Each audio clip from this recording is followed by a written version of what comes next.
నమస్తే, welcome to our channel. నేను సౌజన్య. కృష్ణా జిల్లా గుడివాడ వైసీపీ ఎమ్మెల్యే కొడాలి నాని అదే వెంకటేశ్వరరావు గారు నిన్న నందివాడ వైసీపీ శ్రేణులతో మాట్లాడుతూ ఆయన స్వగృహంలోనే కుప్పకూలి పడిపోయారని చెప్పి తెలుస్తుంది. ప్రజెంట్ అయితే ఆయన ఆరోగ్యం మంచిగానే ఉంది అంటున్నారు. ఆయనకి ఎందుకు ఇలా అస్వస్థతకు గురవడానికి కారణాలు ఏమై ఉండొచ్చు, ఎటువంటి టెన్షన్స్ ఆందోళన ఆయనకు ఉన్నాయి, మరి అంశానికి సంబంధించి వారి విశ్లేషణని మనతో పంచుకోవడానికి ఈరోజు మనతో పాటు ఉన్నారు senior political analyst KVV Prasad గారు ఉన్నారు. వారితో మాట్లాడతాం. నమస్తే ప్రసాద్. కొడాలి నాని నందివాడ మండలానికి సంబంధించిన వైసీపీ శ్రేణులతో మాట్లాడుతూ ఆయన ఇంట్లోనే రాజేంద్ర నగర్లో ఆయన స్వగృహంలోనే ఆయన కుప్పకూలి పడిపోయారు, సోఫాలోనే పడిపోయారు అంటున్నారు. సో ఆయనకి అంత కళ్ళు తిరిగి పడిపోయేంత ఆందోళన ఏముంది అసలు, ఎందుకు అంటారు అలాగా? ఇప్పుడు కళ్ళు తిరిగి పడిపోయాడంటే ఒకటి ఈ జగన్మోహన్ రెడ్డి బ్రాండ్స్ అయినా తాగాడేమో, లేకపోతే ఓటమి భయంతో పడిపోయాడు, లేదు ఇన్ని రకాలుగా ఇంతమందిని మనం మాటలతో హింసించాం, అనరాని మాటలు అన్నాం ప్రతిపక్ష నాయకుల్ని, ఇటు పవన్ కళ్యాణ్ గారి కుటుంబ సభ్యుల్ని కానీ, ఇటు లోకేష్ బాబుని కానీ, చంద్రబాబు నాయుడు గారి సతీమణిని కానీ, ఈ విధంగా. సో ఎవరు వైసీపీని ప్రశ్నించినా, ఎవరు జగన్ని ప్రశ్నించినా కూడా ఒంటికాల మీద లేచి సభ్య సమాజం తలదించుకునేలాగా అసభ్య పదజాలంతో, అంటే ఈవెన్ తన కుటుంబ సభ్యులు, తన ఇద్దరు బిడ్డలు, తన భార్య, తన తల్లి తండ్రి కూడా సిగ్గుపడేలాగా, అసలు వీడిని మనం కన్నామా, వీడు మన బిడ్డేనా, ఏమిటి భాష, ఏమిటి వ్యవహార శైలి, ఏమిటి వీడిది నోరా లేకపోతే మన డ్రైనేజ్ మోరా అని సిగ్గుపడేలాగా ప్రవర్తించిన నాని ఈ మధ్య మైకు మోగపోయింది, నాని గొంతు మోగపోయింది. సో ఒక విధంగా చెప్పాలంటే ఉప్పు తిన్నవాడు కంపల్సరీ మంచినీళ్ళు తాగాలని చెబుతారు సామెత. ఉప్పు తింటే మంచినీళ్ళు తాగాల్సిందే కదా.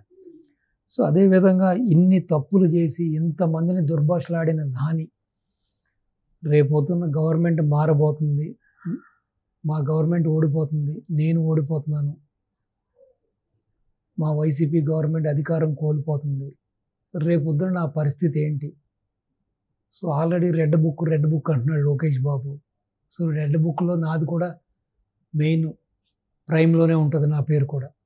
సో రేపొద్దున నేను చేసిన అవినీతి, నేను చేసిన భూ కబ్జాలు, నేను చేసిన ఈ యొక్క సివిల్ సప్లైస్లో చేసిన ఈ స్కాములు, ఎన్నిటికి ఏ శిక్ష ఇస్తారు, ఏ విధంగా ఉంటుంది పర్యవసానాలు, ఇవన్నీ బహుశా ఆలోచించమా చిన్న మెదడు హ్యాంగ్ అయిపోయి కూడా కళ్ళు తిరిగి పడిపోయి ఉండొచ్చు.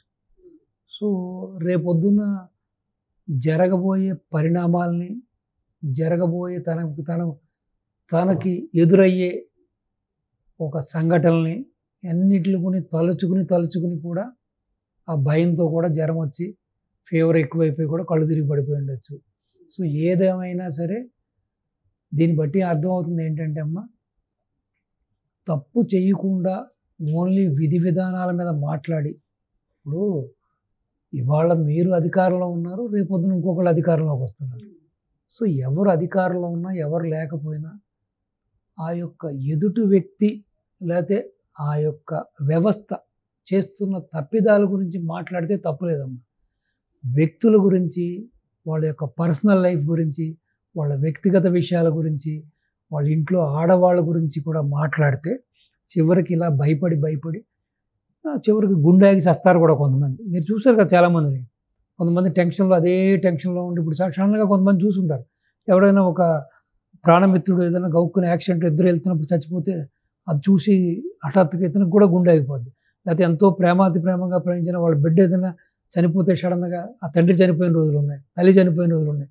సో ఈ విధంగా ఏంటంటే ఇది మంచిది కాదు, సమాజానికి మంచిది కాదు, అసలు ఇప్పుడున్న ఈ సమకాలీన రాజకీయ వ్యవస్థ కూడా మంచిది కాదు. ఈ విధంగా భగవంతుడు నోరిచ్చింది ఎందుకమ్మా? మంచి మాట్లాడడానికి, మంచి చేయడానికి. సో మంచి పదార్థాలని మనం స్వీకరించడానికే కదా, అంతేగాని ఇప్పుడు అసిద్ధాన్ని అయితే స్వీకరించం కదా, అది మన శరీరంలోంచి వచ్చిందే కదా, మందే కదా, దాన్ని ఎందుకు బయటికి పంపించాలి, మళ్ళీ దాన్ని స్వీకరిద్దామని స్వీకరించం కదా. సో ఏదైనా సరే మంచి భోజనమో, మంచి టీయో కాఫీయో ఏదైనా మంచి స్వీటో తినడానికి మనకి భగవంతుడు నోరిచ్చాడు. సో ఈ విధంగా నీచాతి నీచంగా మాట్లాడి అసలు తండ్రి వయసు ఉన్న చంద్రబాబు నాయుడు గారిని కూడా ఏకవచ సంబోధనతో నోటుకు వచ్చినట్టు వాడు వీడు అసలు చండాలమైన భాష సో మాట్లాడి ఇప్పుడు ఈ విధంగా నాకు తెలిసి మదన పడుతున్నాడని. ఇప్పుడు ఆల్రెడీ తన కొలిగ్ ఎవరైతే ఉన్నారో వంశీ అమెరికా డల్హౌస్ పారిపోయి అక్కడున్న ఫ్రెండ్స్ అందరినీ అరే బాబు మీరు ఎవరో ఒకరు హెల్ప్ చేయండి, నన్ను బీజేపీలో చేర్చండి, రేపు పొద్దున గవర్నమెంట్ వస్తే నా పరిస్థితి ఏంటి, నన్ను ఏదైనా చేస్తారేమో, నన్ను లోపలేస్తారేమో, నన్ను శిక్షిస్తారేమో అని చెప్పి ఇప్పటికే డల్లాస్ వీధుల్లో వాడు పిచ్చి పట్టినట్టు తిరుగుతున్నాడు. సో వీడు ఇంక ఇంట్లో కూర్చుని ఈ విధంగా మదనపడి ఈ విధంగా ఆరోగ్యం పాడు చేసుకుని బీపీలు పెరిగి లేకపోతే షుగర్ డౌన్ అయ్యి హై ఫీవర్ వచ్చి కళ్ళు తిరిగి పడిపోవడం. సో ఏంటంటే కాస్త ఇంగితం ఉండాలి. అధికారంలో ఉన్నా లేకపోయినా నా ఇంట్లో నేను నా భార్య బిడ్డలతోటి ప్రశాంతంగా ఉండాలి. నేను నా వీధిలో నడిచెళ్తున్నా లేకపోతే నా కాన్స్టిట్యున్సీలో నడిచెళ్ళినా ఒక మాజీ అధికారంలో ఉన్నా లేకపోయినా ఈవెన్ నేను ఒక మాజీ ఎమ్మెల్యేని అయినా కూడా సో నలుగురు నన్ను గౌరవించాలి, ఇటు ప్రతిపక్షం కానీ స్వపక్షం కానీ అందరూ కూడా మర్యాద ఇవ్వాలి అనే కాస్త ఇంగితం ఉండాలి. ఏది మాట్లాడాలి ఏది మాట్లాడకూడదు ఇంగితం ఉంటే ఇటువంటి సంఘటనలు జరగవు, ఆరోగ్యం పాడవదు. అంటే కొడాలి నానికి ఆల్రెడీ ఏదో హెల్త్ ఇష్యూ ఉంది, సో దానికోసం ఆయన హైదరాబాద్ వచ్చి ట్రీట్మెంట్ కూడా తీసుకుంటారు. సో దాని మీద ఈ ఎలక్షన్ రిజల్ట్స్కి సంబంధించి ఆయన కొంచెం ఆందోళన చెందడం లేకపోతే ఒత్తిడికి గురవడం జరగడం వల్ల ఇలా కలితిరిగి పడిపోయారు అనేది కూడా వార్త చక్కర్లు కొడుతోంది. సో అది ఎంతవరకు వాస్తవం అంటారు? అంటే హెల్త్ ఇష్యూ ఉందో లేదో అని చెప్పి మనం ఏం చూడలేదు, లేకపోతే అతనికి వైద్యం చేసిన డాక్టర్తో మనం మాట్లాడలేదు.